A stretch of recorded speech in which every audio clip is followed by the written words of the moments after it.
Assalamualaikum warahmatullahi wabarakatuh. Sebelum kita mulai belajarnya, marilah kita berdoa bersama-sama membaca surat Al-Fatihah 3 kali. Dimana pertama kita tujukan kepada kita semuanya, teman-teman kita, bapak ibu guru kita, dan orang tua kita serta oleh Allah Subhanahu wa Ta'ala kesehatan dan keselamatan, terhindar dari segala macam penyakit. Yang kedua ditujukan untuk diingatkan agar kita semuanya, teman-teman, bapak ibu guru dan juga orang tua kita ya, diberikan oleh Allah Subhanahu wa Ta'ala rezeki jasmani dan rohani yang berlimpah. Yang ketiga, agar kita semuanya diberikan oleh Allah Subhanahu wa Ta'ala agar selalu ingat ya, agar selalu ingat selalu kepada Allah Subhanahu wa Ta'ala. Ini dari surah Al-Fatihah. Al-Fatihah. Al-Fatihah.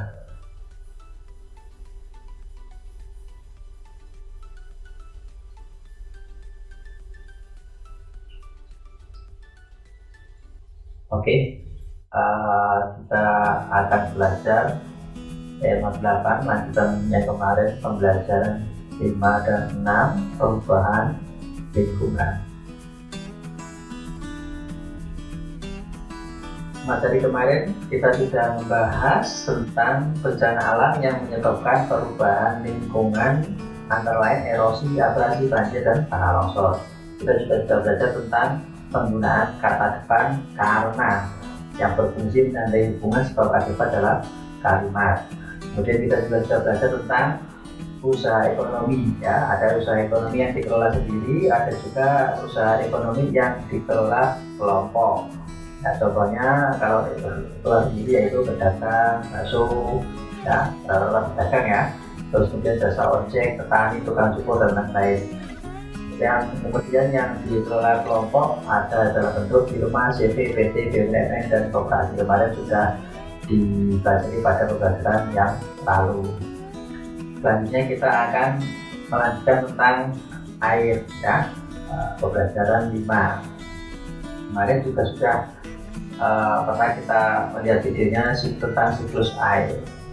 Nah, air merupakan komponen yang sangat penting bagi kehidupan di bumi. Tanpa air di bumi, kelangsungan hidup manusia, hewan, dan tumbuhan akan terancam. Ketersediaan air di bumi dipengaruhi oleh siklus air. Siklus air atau siklus hidrologi merupakan siklus air yang tidak pernah berhenti dari atmosfer ke bumi dan kemudian kembali lagi ke atmosfer seperti gambar itu. Nah, di situ dimulai dari ada hujan dan seterusnya, ya, ada evaporasi, kondensasi, presipitasi. Ya. Kunci dari terjadinya proses ini adalah pemanasan air laut dari sinar matahari. Dengan adanya pemanasan tersebut, siklus hidrologi dapat berjalan secara terus-menerus tanpa henti. Air yang mengalami evaporasi selanjutnya akan jatuh dalam bentuk presipitasi yang berbentuk bisa hujan, salju, hujan es, kabut, hujan gerimis, dan bisa pula hujan batu. Ya, itu. Peranan siklus air ya, jadi air memiliki peranan. Yang pertama, menjaga iklim agar selalu seimbang dan stabil. Iklim adalah ya kondisi rata-rata cuaca berdasarkan iklim adalah kondisi rata-rata cuaca berdasarkan waktu yang panjang untuk suatu lokasi di bumi. Jadi tiap daerah bisa berbeda iklimnya ya, tiap negara pun bisa berbeda iklimnya. Yang kedua, sebagai proses peremajaan air secara alami. Dalam siklus air terjadi perpindahan air yang berasal dari satu sumber ke sumber lainnya. Perpindahan tersebut dapat mengikutkan unsur-unsur lain yang melekat pada air ya. Oleh karena itu, siklus air dapat memurnikan air dan menyaring air secara alami sehingga air bersih akan terus tersedia untuk kepentingan manusia dan makhluk hidup. Yang ketiga adalah sebagai penyedia air tanah. Air tanah merupakan salah satu sumber air bersih bagi makhluk hidup. Keberadaan air tanah sangat penting bagi makhluk hidup. Terjadinya siklus air akan mengisi ulang tanah dengan air tawar yang turun dari proses presipitasi. Kemudian menjaga suhu udara di bumi. Siklus air melibatkan adanya pertukaran energi panas, ya, jadi ada pertukaran energi panas yang dapat menyebabkan perubahan suhu di bumi. Adanya siklus air ini dapat menyebabkan terjadinya suhu dingin atau panas. Yang selanjutnya yaitu pembentukan kembali permukaan bumi. Nah, jadi siklus air ini juga dapat membantu pembentukan kembali geologi bumi melalui proses erosi dan sedimentasi. Aliran air hujan di atas daratan memungkinkan terjadinya erosi dan sedimentasi. Erosi dan sedimentasi yang terjadi secara terus-menerus dan bertahun-tahun dapat mengubah ketampakan permukaan bumi. Kemudian memelihara kehidupan ekosistem. Ya, adanya siklus air berperan dalam memelihara kehidupan serta ekosistem yang ada di bumi. Masing-masing dari sumber air memiliki peran yang begitu penting bagi kelangsungan planet bumi serta makhluk hidup di dalamnya. Nah, ya, oke, mari kita baca. Ini ada bacaan yang berjudul Tari Suling Dewa. Air merupakan sumber kehidupan. Ketika hujan tidak turun dalam waktu lama, bencana kekeringan dapat melanda suatu daerah. Saat itu, banyak kegiatan manusia terganggu karena berkurangnya air bersih akibat kekeringan.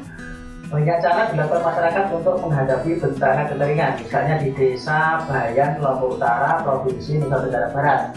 Ketika musim kemarau tiba, para tokoh adat atau sesepuh adat Desa Bayan melakukan ritual lewat tarian, yaitu tari suling dewa.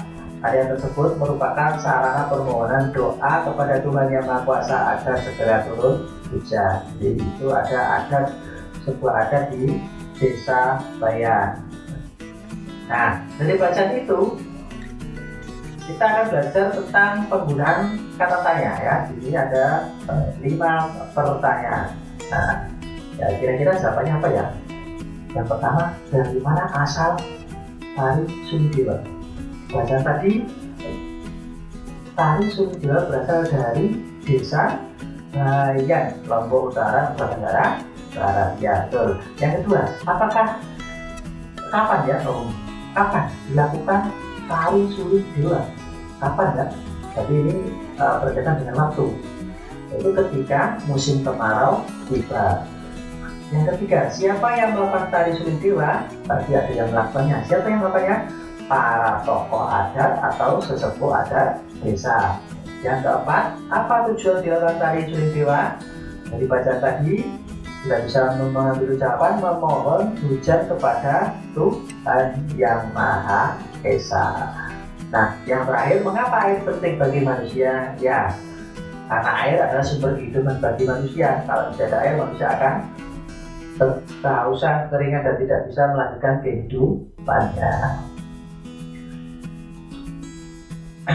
Ya, jadi tadi ada kata tanya, ada 5 pertanyaan. Nah, kita akan mengupas fungsi kata tanya itu apa saja. Ya, ada kata tanya apa, mengapa, gimana, dan seterusnya.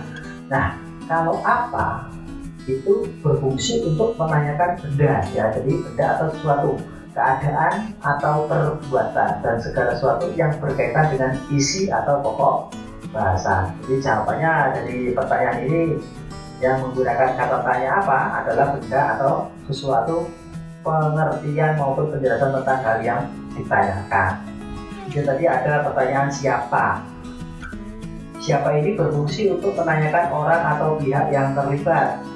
Jawaban dari pertanyaan yang menggunakan kata tanya siapa adalah orang atau pelaku serta pihak yang terlibat sesuatu hal yang ditanyakan. Kemudian ada pertanyaan tadi kapan, berfungsi untuk menanyakan waktu terjadinya sebuah atau suatu peristiwa atau kejadian. Jawaban dari pertanyaan yang menggunakan kata tanya kapan adalah waktu kejadian terjadinya sebuah peristiwa atau kejadian yang dapat berupa jam, hari, tanggal, bulan, ya, yang berkaitan dengan waktu. Kemudian ada mana, ya, mana ini bisa di mana, kemana, dari mana, ya. Berfungsi untuk menanyakan tempat berlangsungnya suatu peristiwa, lokasi yang akan dituju, tempat yang sudah digunakan atau yang telah didatangi. Jadi berkaitan dengan tempat.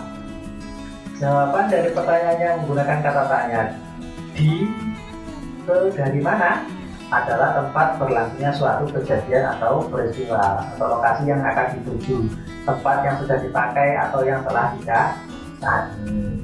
Kemudian ada lagi mengapa. Nah, mengapa berfungsi untuk menanyakan sebab atau alasan peristiwa terjadi. Jadi menanyakan alasan menggunakan kata tanya mengapa. Jawaban dari pertanyaan yang menggunakan kata tanya mengapa adalah penjelasan tentang sebab atau alasan sebuah peristiwa yang terjadi dan ditandai dengan pemakaian konjungsi atau kata hubung karena atau sebab yang kita pelajari pada minggu kemarin. Yang selanjutnya yaitu bagaimana.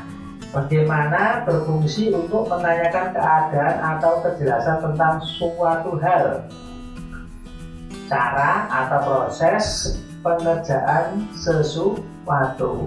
Jawaban dari pertanyaan yang menggunakan kata tanya bagaimana adalah penjelasan tentang keadaan, cara atau proses terhadap sesuatu hal yang ditanyakan. Dan yang terakhir ada kata tanya berapa, ya.